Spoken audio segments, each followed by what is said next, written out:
Logistics. Does anybody need a taxi at the end of the conference? 1, 2. Catherine, are you seeing this, or do you want them to see you later, Catherine? Where is she? She's not here. Hey? Yeah.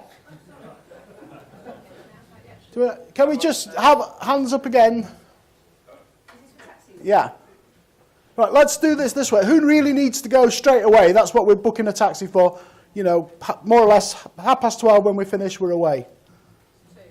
1, 2, 3. 3, okay. And then... to be honest, the easiest way to do it is in the tea break, you can see yeah. Okay. That's fine. See me at the tea break and I'll write you down and then get your time. Okay. I want it a bit earlier. Okay, no problem. Catherine will announce your departure time in the tea break. Steady on, back with it. Other thing you need to know is lunch. There's going to be packed lunches. Now, it doesn't mean to say you have to take your packed lunch and be thrown out the building by Jill. You know, if you're not in a hurry, you can obviously sit down and enjoy your packed lunch. Okay, so just to summarise, see Catherine if you need a taxi. And now on to our first speaker, Mark McAllister, who's over here from Florida. Mark has been over before. And I seem to remember the weather was very similar, Mark. So you're a good person to have. Bring it with us, though. Thank you. Over to yourself. And just bearing in mind for everybody this morning, we'll try and save some time for questions, but I will be quite tight because I appreciate we've got a schedule and people need to move along afterwards. Thank you. Thank you very much. Good morning, everyone. Glad to see most of you survived last night. I had to step out a few minutes early, so who was the guilty party? Too dangerous a question, I guess. So what I wanted to talk about this morning primarily is the Flex Space project that I've been working on. 3 years ago at Newcastle, when I came to the conference, I came representing CCUMC, Consortium of College and University Media Centers, which is the equivalent organization of Schoms in the States. And so I did a presentation then talking quite a bit about CCUMC and the fact that it's essentially the same group of people standing in front of them, standing in front of you. I feel like I'm standing in front of the same group because all of the issues, frankly, all of the personalities, there's even a Nigel there.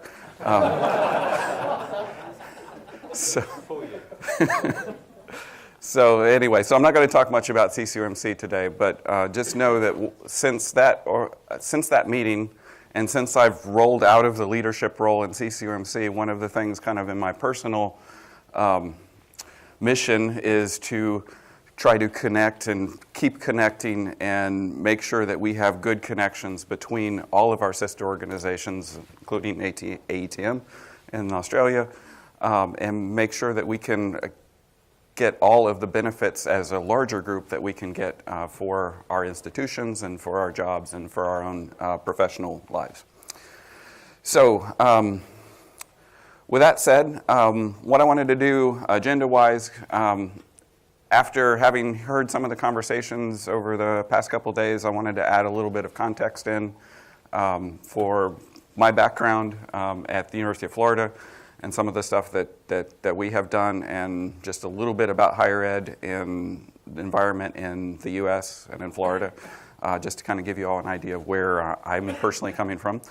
Then talk about FlexSpace and also a little bit about the Learning Space Rating System, which is another project that came out of EDUCAUSE, but also has some international folks working on it. It's not a project that I've been personally involved in, but it's something that I wanted to mention here.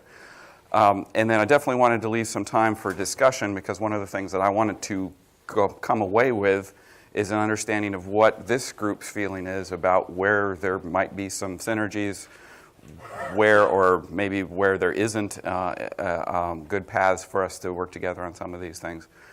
So I wanted to definitely leave some time for questions. So discussion, not questions. So jumping right in, higher ed in the U.S., I just wanted to, in the spirit of our opening remarks from the gentleman on Tuesday, wanted to throw out a few numbers. Don't worry, these are about all the numbers I'll be throwing out. There are In the U.S., there are about 4,600 higher ed institutions split essentially almost in thirds between public, private, not-for-profit, and private for-profit. Those ratios between the three obviously have changed.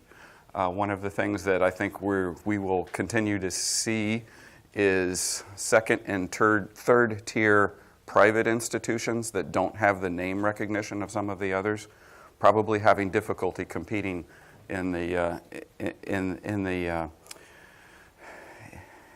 internet age. So the average enrollments of the institutions, public institutions, obviously much larger than private institutions. At CCUMC, we have a wide array from the very smallest liberal arts colleges to the largest of the public state universities. My institution, University of Florida, is at the top end of the enrollment average, and one of the things that we found in our group is that having discussions between all these different types of institutions is really, really helpful, and I think you all have the same experience.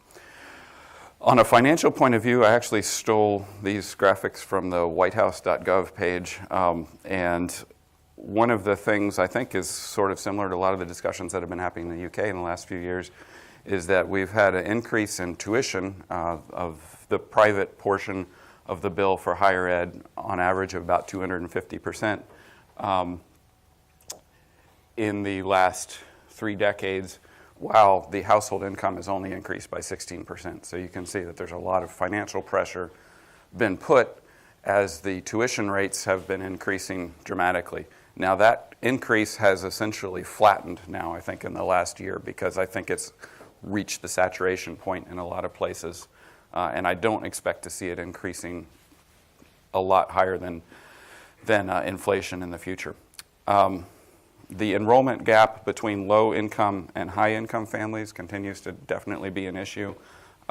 In the last decades, you see they're reporting in the last 40 years, the difference between a 52% of those coming from low-income families going to college and 82% for high-income families is pretty dramatic.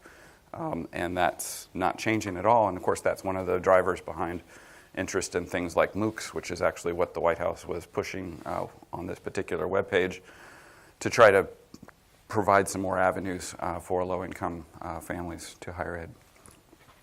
So I was very amused by the comments at our opening remarks on Tuesday when he said, of all the top 25 lists or whatever, there's at least 75 institutions that claim to be in the top 25.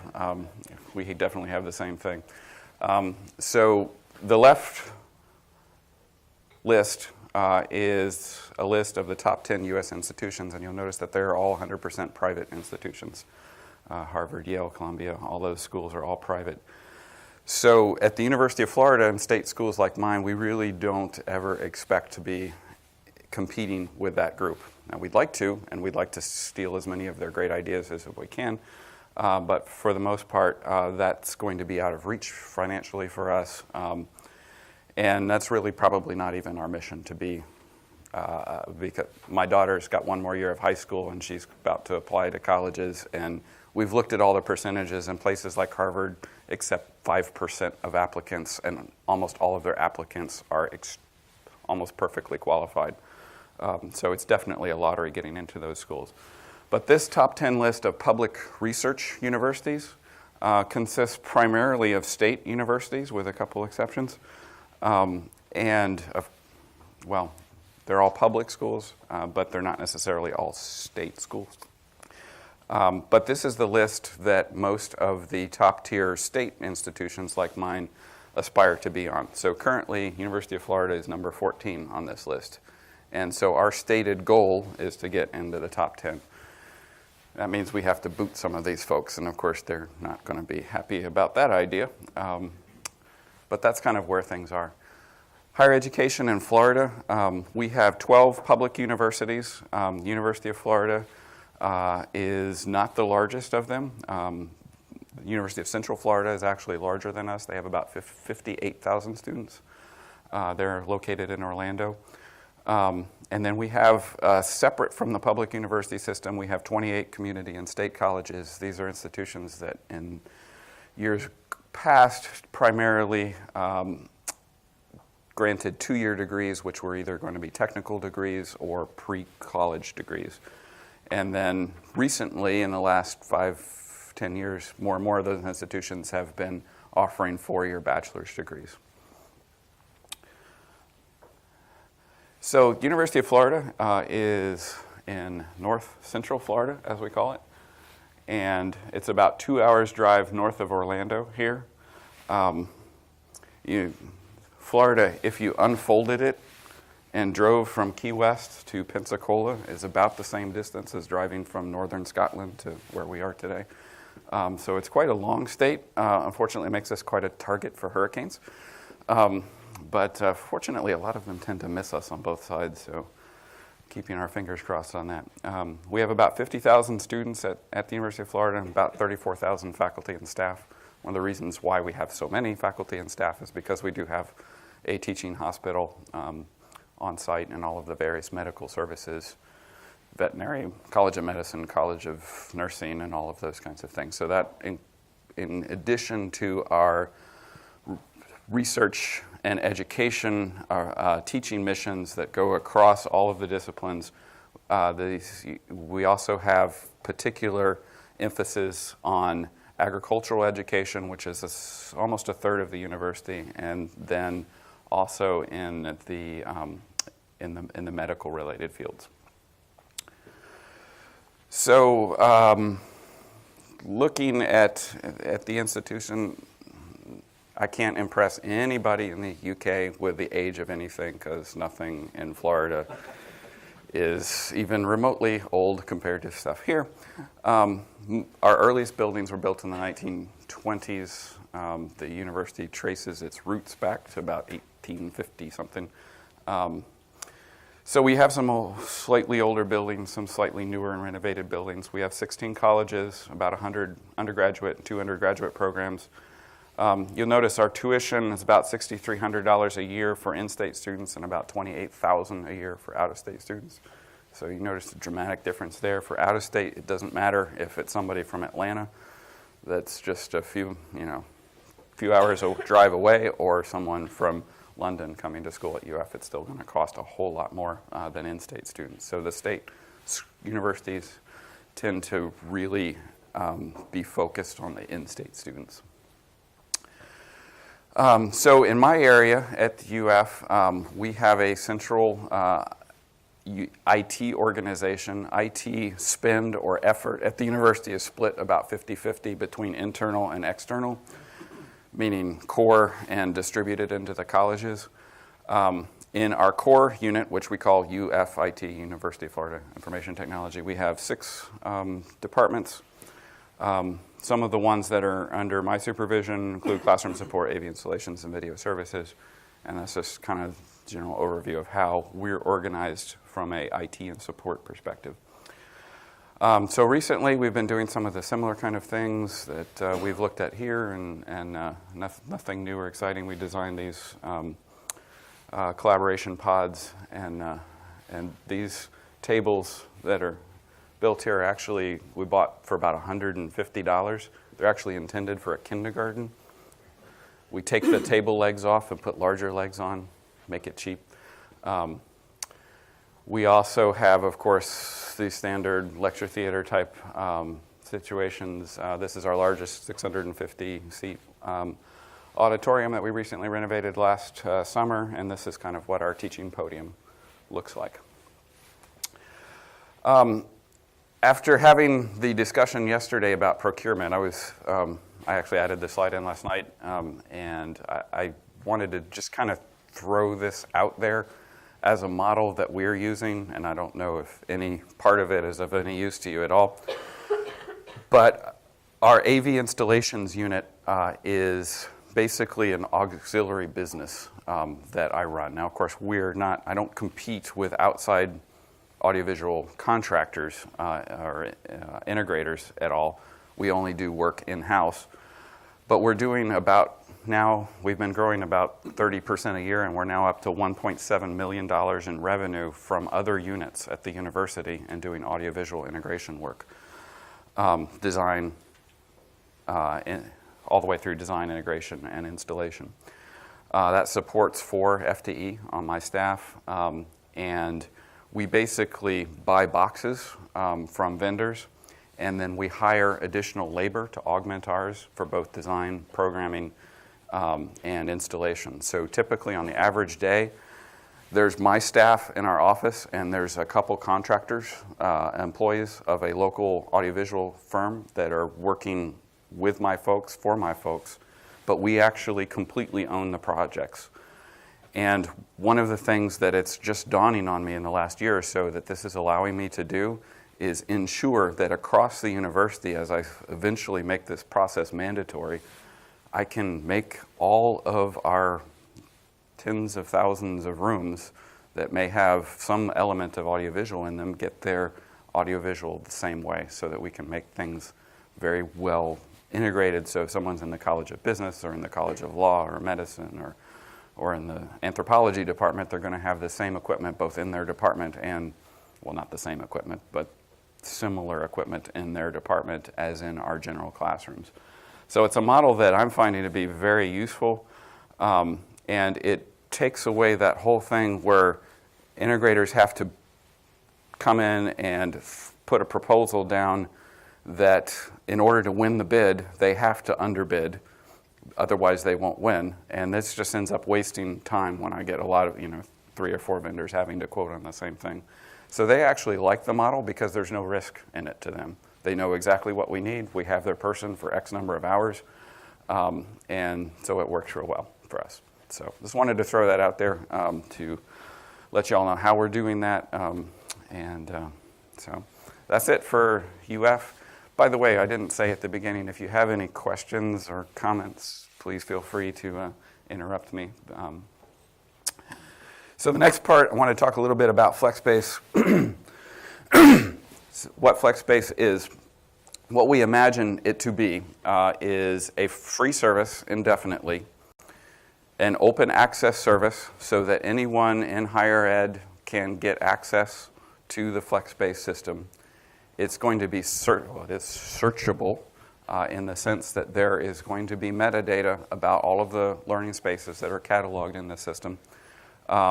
We also envision a peer review process that's not quite developed yet that will allow us to put our learning spaces in, and then sort of like we do here when we have conversations about learning spaces, get comments and feedback from our peers at other institutions about what is good and maybe less than good in some of our own installations.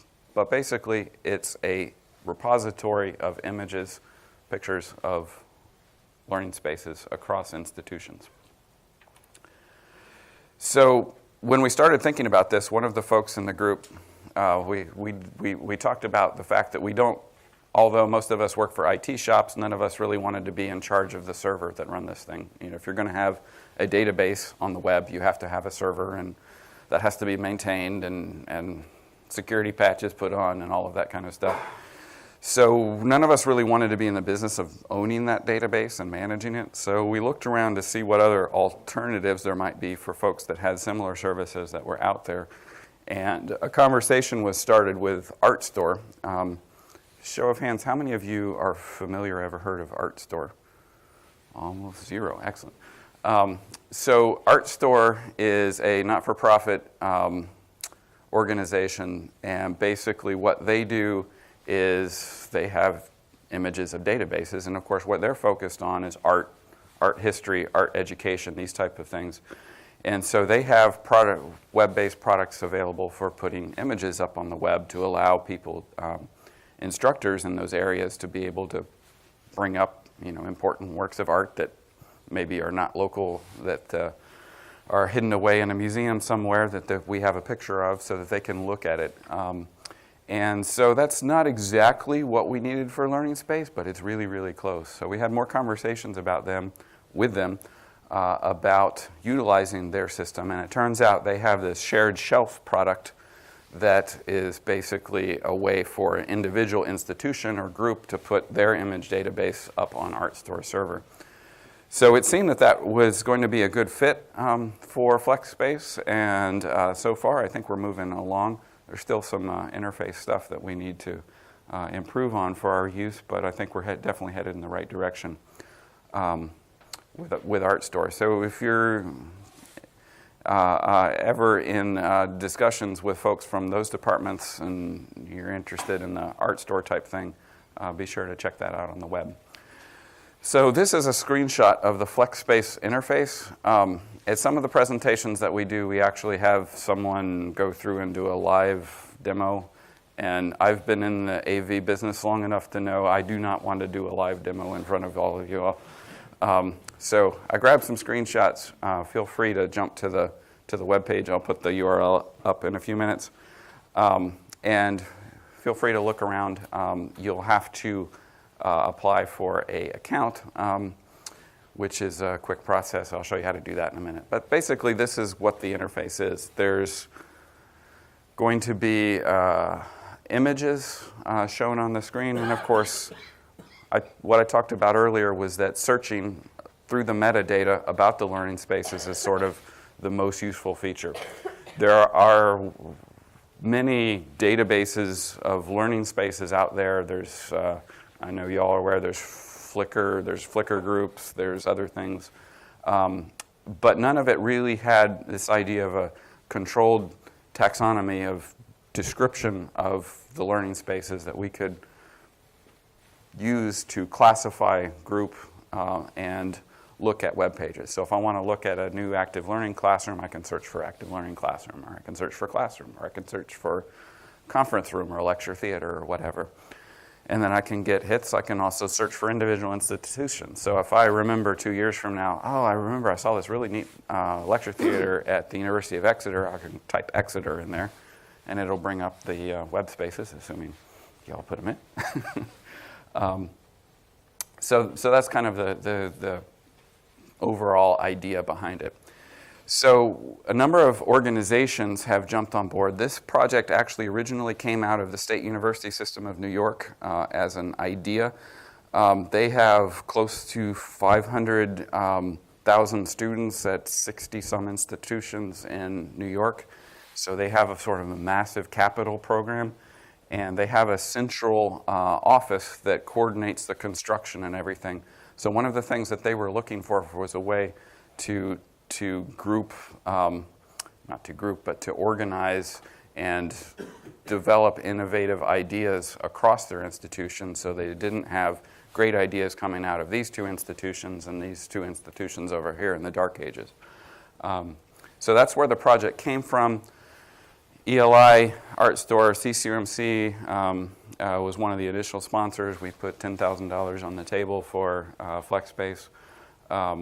And Society for College and University Planning, which is basically a facilities-oriented group. And then we've recently, about a month ago, we signed Herman Miller on as a major sponsor, and they're actually putting a lot of money into the project to make it sustainable. So our idea is to use a sponsorship model to support the system in the long run.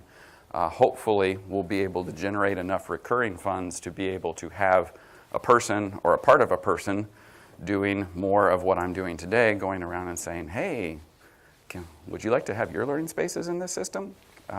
And manage part of that process. So right now, we're kind of doing all of the administration on a volunteer basis, but we're hoping eventually to have enough funding to make that more permanent. So the website is currently suny.edu/flexspace, which immediately refers you to a Google site that I created in the middle of the night sometime about a year ago. And we are actually, I'm trying to negotiate flexspace.org away from a real estate company, and it's actually in Miami. And actually, they've been agreeable to giving us the URL, flexspace.org, but we haven't figured out how to get a home for it yet, so we're still working on that. So I'm hopefully, a year from now, we'll have flexspace.org as the site for this, the home base for this system. You can take a look at that website. There are two, if you click on the link for beta, there are two little videos that are about 5-6 minutes long that kind of give you the spiel about how to upload and use the system. They're way too slow for me to show while I'm standing in front of you, so we won't do that. In order to get an account, to log into the system, you do need to send an email, and it tells you this on the webpage, to support@sharedshelf.org. Just send them an email and say, hey, I'd like to get an account on the system, and they'll send you an account back. And once they determine that you're really not a computer or a bot. So that's how you get access to the system. There's also a link on there for a survey so that you can tell us, well, what works well and what works poorly about the system so that we can continue to get feedback and develop it. So once you click on the full database, so here, instead of actually doing a search, or if I had done a search, I might get a field of results. So I can kind of just look at the images and see, well, this kind of looks like what I'm looking for. Mouse over them and they'll get a little bit bigger. I can click on them and I'll get actually the full listing, including the picture in all its high resolution glory, or not, along with all of the metadata listed. So these are kind of the terms that I would be able to search for. When you go to upload one of your learning spaces to the system, there's a really, really long list of attributes about the learning space. And right now, none of the fields are particularly, well, none of the secondary fields are particularly required. And one of the things that we're discussing is whether we should have a set of required items and then another set of optional descriptors for the spaces. Because right now there's like more than 100, and it can actually take a little bit longer than I think is reasonable to add a space if you're actually going to go through every single item and say, visualizer, 3 monitors, 3 projectors, and all of this stuff. So it's a lot of data that you can put in there and search for. So some of the things that you can do in the system that I think are useful is you can create, after you have your own ID, you can actually create your own groups of like favorites of examples that you want to be able to go back to and reference and remember 2 months from now when you go to your chancellor and say you need 10 million pounds to fix the building that you were just given responsibility for. You can send links to share information with colleagues.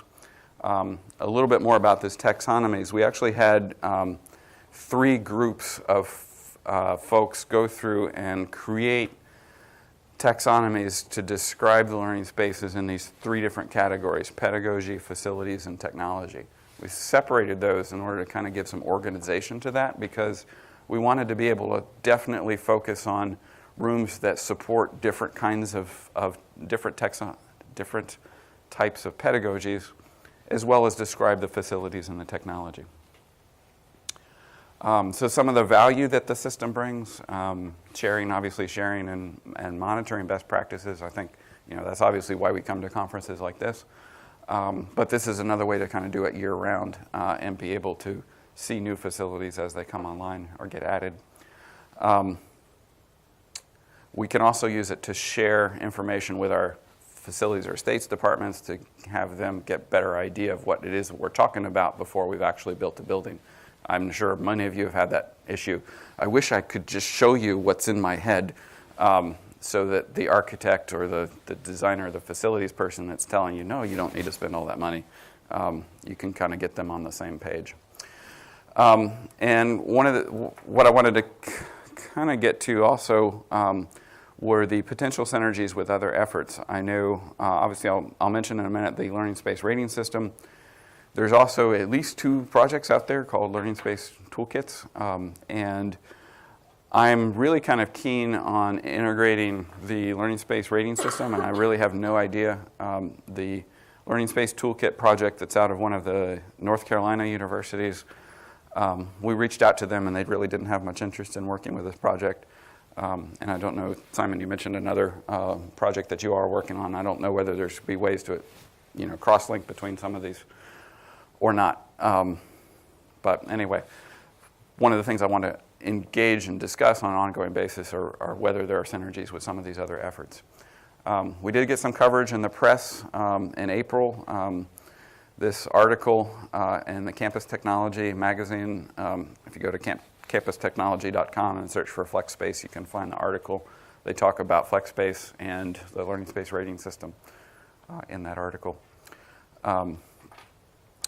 This is kind of the list of folks that have been working on this project. If there are any of you in the room, I would love to have a Schoms person participating in this group. If any of you think, hey, I'd really like to help out with this on occasional conference calls and email trains, be very interested in talking to any of you that would like to work with us on the project.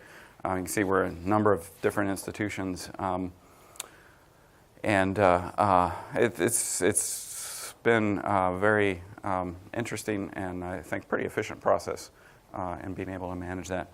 This is some of the group. I just threw this up here to kind of give you an idea of the breadth of the group that looked at the taxonomies. And then I want to talk for just a minute before we get to discussion about the Learning Space Rating System, which is a project that came out primarily of ELI, I believe. And I know there are a couple folks from Australia that have worked on this as well. And I have not been involved with the development of this project, so I can't speak of it in any great detail. But if you go to the EDUCAUSE website and search for Learning Space Rating System, that URL did not split well right there, you can find this website. And the important two links here are download the beta version, which is a PDF document that sort of describes all of the details about the Learning Space Rating System. And you can actually download the spreadsheet that you would use to actually rate a learning space. And so the spirit of this was based on the green or energy efficiency rating systems that are out there. There's a number of organizations in the States, and I'm sure they're here too, that facilities folks use to rate spaces to get them certified as a certain level of energy efficiency. And that's kind of what was the idea behind the way they've structured this system. So they've divided the categories of how you rate systems into these six sections, how you rate spaces into these 6 different sections: integration with campus context, planning and design process, support and operations, environmental quality, those sort of overall building sort of descriptors about spaces, and then actually individual things which are perhaps not that much different than the taxonomies that are included in the FlexSpace system. Information about layouts and furnishings, technology, and tools. So this is actually, if you download that spreadsheet, you get a big spreadsheet. And I just took a screenshot of a little piece of it here so you can just kind of see what it looks like. They have those 6 sections that I was just talking about. There's some logic that allows you to look at the different features and either add or not a point for each thing when you're looking at a space. That PDF document that I was talking about before actually has long descriptions of what all of these mean. And basically you add these in and you get, say, a maximum of 9 points for integration with campus context. And then down at the bottom of the spreadsheet you get a total number, which is probably fairly meaningless in the end, but it does give you a way to kind of, in a detailed way, look at the different aspects of the space, how it's going to be, how it was planned, integrated, and designed. So that's kind of the Learning Space Rating System. And again, here's the URL. And if you have any questions, my information is obviously in the attendee packet that you got, and it's also there. Feel free to talk to me or send me an email. And so now I'd like to open it up for discussions in the 10 minutes or so that we have left, to get an idea of what you all think about these. Well, Sandy, you're from the States. Go ahead. I don't know how many FlexSpace, by the way, everybody, it's just a wonderful. So that folks would have to kind of go through that process and really start to think about, well, what do we need to think about? And you're right, it's totally subjective, and there's, you can, I mean, it's like, rating yourself. you can. It reminds me of our crediting agency, where this is supposed to be a whole self-evaluation process. And it's valuable, but it's intensive. So, I just wondered if they, because I looked at Learning Spaces Toolkit also, and, they do the same thing, that here's a survey, or here's a, but it's not as comprehensive. That's what's nice about LSRS. It's far more comprehensive. I don't know. Covers all the ground, so to speak, but no guidelines on that. Okay. Not that I've seen. One observation there, that often we're not comparing them on a scoring budget. I mean, in our place, we have a budget, and we're trying to prioritise locally. So as long as we're using the same criteria locally and the same scoring mechanism, at least there's a scientific argument perhaps of some sort to go back to the academics going, just because you think it's the most wonderful lecture theatre and you're an engineer and you're really important, actually it's not that bad compared to. Can I ask a question before just another one to the floor? It struck me, great idea, but human nature being what it is there a way of quickly being able to upload room data into it, from a spreadsheet or something like that, where you can prepare it, export it, and suck it in? Because if it's a web form for each space, it's quite a laborious task. And I know from things called benchmark surveys and things like that we've had in Schoms that we're not very good at doing that. So. Right. Yeah, there is not today, and we've been somewhat limited because Art Store has been developing this without any funding up to now. So they've basically taken their existing product and they've been working with us to try to organize it to do what we need it to do, but we haven't actually paid for any development work on their end to actually do some of those things. And I think you're exactly right. That's my biggest concern right now, is how do we make it easier to get that data in there? And that's why I was mentioning that there is a huge long list of descriptors about space. If you actually go through each and every one, you're probably looking at 10 minutes per room. And if we're all busy, we're not going to be able to do that for 100 rooms on any regular basis. So I think that's one of the things that definitely needs to evolve into the project in the next year or so, is an easier way to get more spaces in. Okay, maybe Jim. I think the key thing is that the last thing you want is a photograph with no data. But I think the key thing is that the list of, if you like, must-haves, or really just needs to be as small and as concise as possible, so that therefore people can actually just put photographs up with a reasonable amount of data, and then if they want to go back later and add more, because I think if you're faced with something that there's 50 essential things you've got to put down, then once you're up the way through that, you've just got. Never mind, next. The concept's great, and it's something that loads of people have talked about in the past, and everybody tries to remember what everybody else's Flickr group is, and Flickr name, and where they put their photographs or everything else. So, I mean, to have a single place to go and for everybody to contribute, great, but I think the key thing is just that the essentials list is small and get stuff up. And contact details, so if somebody wants to get back to you. Right. Detail then, that's fine. Right. Okay. Thanks, Jim. Simon. Just picking up on your point, Mark, about our Learning Space Toolkit project, which is in its very, very early stages.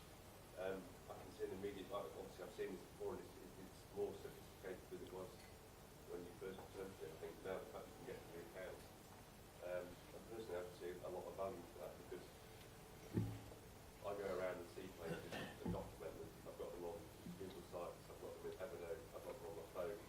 You're never in the right place at the right time. So I would say I think it's a tremendous opportunity, and certainly one of the ethos of our project is where the really good resources exist, we will use them. And given the fact that this is a CCUMC project, I think there's even more of a reason to use it as well, so that we can support one of those efforts.